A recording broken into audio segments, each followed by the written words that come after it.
every region of the world, equal treatment under the law is considered the foundation of democracy. Yet in the United States, the law has never been applied equally.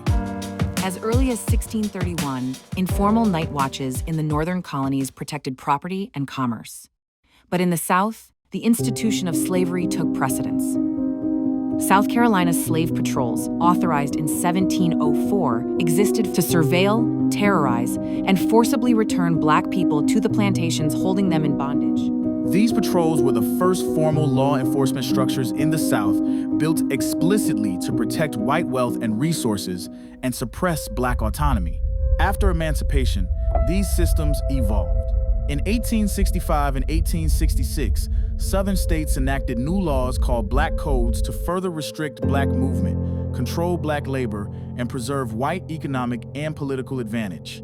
These laws criminalize unemployment and the appearance of vagrancy, with a goal of funneling the newly freed people into convict leasing programs, which closely resembled the conditions of slavery.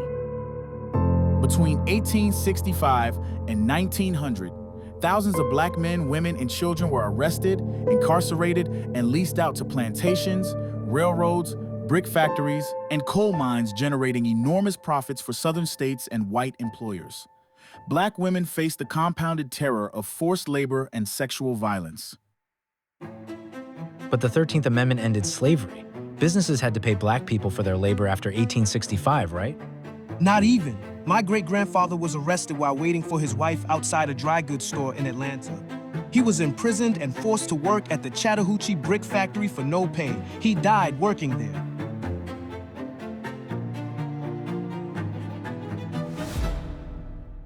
By the late 19th century, Jim Crow laws had replaced the Black codes, expanding and enforcing racial hierarchy through legalized segregation, voter suppression, and sanctioned violence.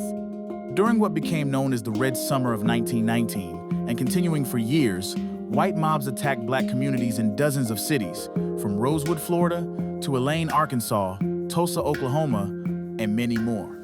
White police arrested Black survivors instead of white rioters. There was no compensation to Black people for the loss of their lives and property.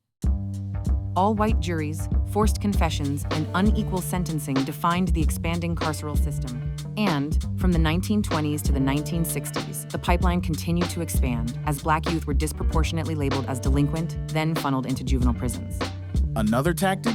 The FBI's counterintelligence program, COINTELPRO, named Black liberation leaders as threats to national security, then used assassination, imprisonment, and fabricated charges to neutralize them.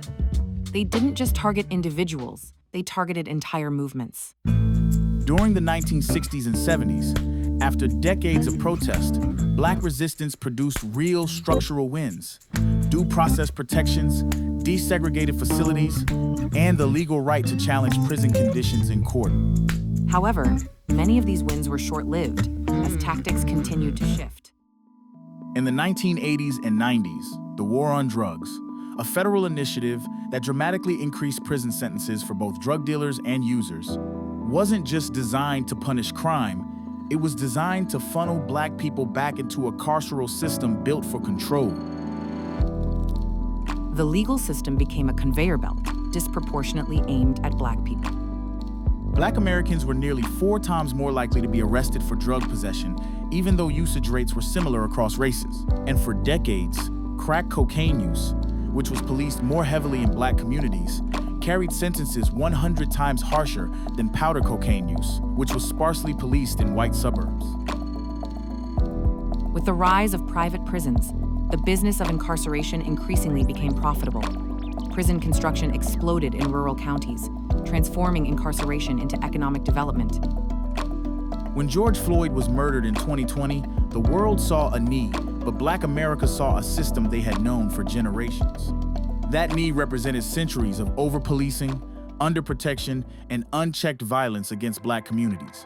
It wasn't just one white man's cruelty.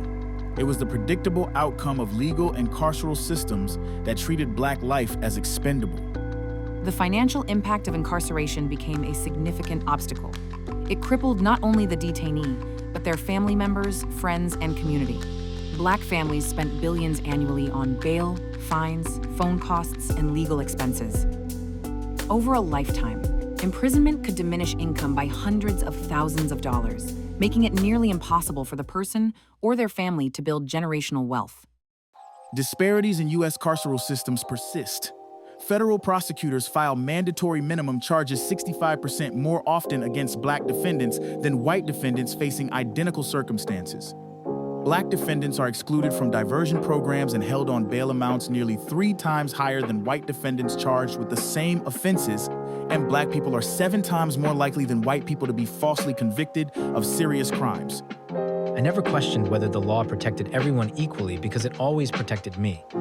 You inherited a legal system designed to benefit you.